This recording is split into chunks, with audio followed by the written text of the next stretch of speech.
friends. Welcome to a special bonus episode of the Good Way podcast, featuring bees and brought to you by Winnie the Pooh.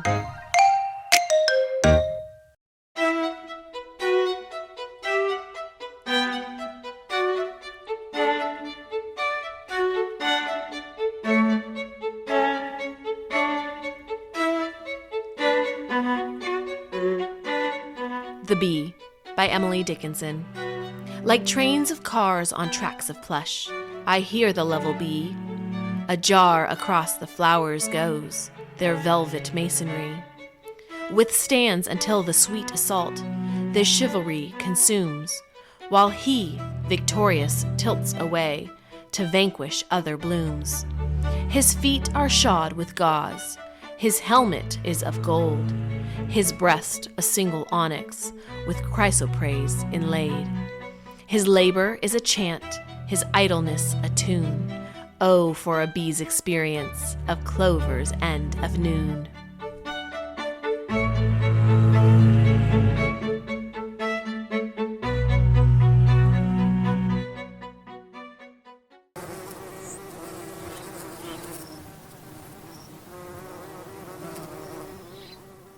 Happy, the Life of a Bee. Chapter 1, The Awakening. My name is Happy, at least that is what the bees have always called me, and well I remember the first time I heard the word. I suppose I was joyfully flapping my wings at having emerged, white and feeble, but a living being from the darkness of my cell, when I heard a queer, thin voice saying, "He isn't a minute old, and yet what a fuss he's making with his wings. Let's call him Happy." All around, I could hear little noises of approval. Any number of strange faces came hurrying to look at me over. 2 or 3 actually jostled me, and one even drew his tongue across my face. And for the first time, I tasted honey. I found out afterward that this was the customary salutation to all newly born bees. Of course, I was too young to appreciate all they said and did, and I soon forgot the jubilation. For I happened, in my wanderings, upon a cell brimming with honey, and without asking permission, I ate and ate until I could not hold another mouthful. Then a strange drowsiness seized me, and I scarcely knew which way to turn. But I fell in with what I learned afterward were nurse bees, and they took me in charge. Presently, hanging fast to the comb with my half-dozen legs, I fell asleep. Wonderful things had happened in a very few minutes. It seemed to me, as I began to drowse and the light to fade, that once more I was falling asleep in my cell, whence I had so shortly emerged. Then something that had awakened within me, that had caused me to turn round and round in my cell, and that had cried gently in the ear, "See the light, cut your way through the door and live," sang me to sleep. When I awoke, for a moment, I imagined I was still in my cell. I thought I could hear my neighbors, on all sides of me, biting at the wax doors that closed them in, and that I could see the thin, transparent shutters giving the way before the eager heads which appeared in the doorways. Tiny, whitish-black heads with huge eyes that slowly issued from the dungeon-like cells. I, too, unconsciously trying my mandibles, must have been biting on the combs about me, for presently I was stopped by an important-looking bee that cried sharply, "What are you about, youngster?" He was rough to me, but I had learned that one must not bite the combs just for the pleasure of biting. It began to dawn on me that it cost infinite labor to build the thousands of little 6-sided houses which, laid side by side, made up the combs for our hive.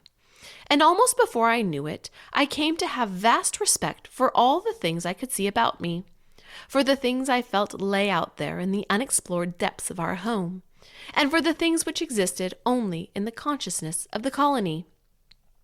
I was still so young I walked but feebly, but everywhere I was greeted as a brother.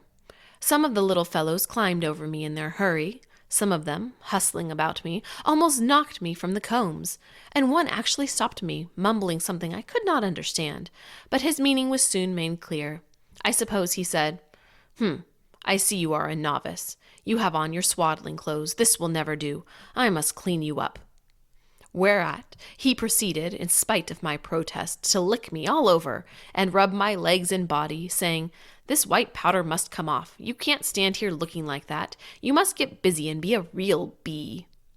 When he had finished with me, I found that I was no longer so wobbly, that my wings moved more freely, and to my astonishment, a smart little bee came up to me and said, "I note that you are changed. You are no longer grayish-white, but look like everybody else. Your eyes are gray-black, a little delicate fuzz in the middle of your back, and beautiful alternating black and gold bands make up the rest of your body. You look like a real somebody." Then he hurried on, and I heard him make the same speech to another bee. Still heeding the small voice, I had gone but a little way on my round of exploration when I plumped into the biggest bee. He was in such a hurry, he nearly ran me down. As he passed, I saw on his two rearmost legs great balls of yellow-looking stuff. "Out of the way," he called. "The bread man, the bread man." Everyone seemed to have understood except me, and even I, a moment later, heard the cry and gave way to the newly arrived bread man. Just what character of bee he was I had yet to learn, and little did I then dream that I, too, should one day be a bread man, carrying great baskets of bread on my legs. By this time I was again hungry, and presently, as I traversed a strip of comb, I came upon a great store, cell after cell, like 1,000 open pots, full to overflowing with honey. I was on the point of helping myself when I was turned away. "This is not to be eaten," a worker said. "We are ripening it, and soon it will be sealed for the winter. On over there you will find some." He was busy and gave no further heed to me. But as I turned away, I noticed fully 100 bees standing ever so still, fanning with their wings the open cells to hasten the ripening process. He left unanswered my wish to know what the ripening of honey meant, and the winter. As indicated by the worker, I soon found plenty of honey and quite gorged myself. This time I took away with me a supply in my honey sack. Again I felt sleepy, and started back to my cell. Finally, I reached it. I was dumbfounded to find that it had been overhauled and that the bread man had filled it with shining yellow loaves. Wondering, I fell asleep hanging between the combs. The last sound I heard had been a long, low murmur. Afterward, I came to know to be the voice of my hive singing its immemorial hymn, a hymn I have been told the bees have sung for 100 times 1,000 years. Note: it is well known that all worker bees are females, but I have changed happy to the other sex. Here I have taken a liberty warranted, I think, under the circumstances. From the author.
Well, my friends, we've come to the end of our little episode, but before we go, I want to leave you with a blessing. This comes from 1 John 4:11. Beloved, if God so loved us, we also ought to love one another.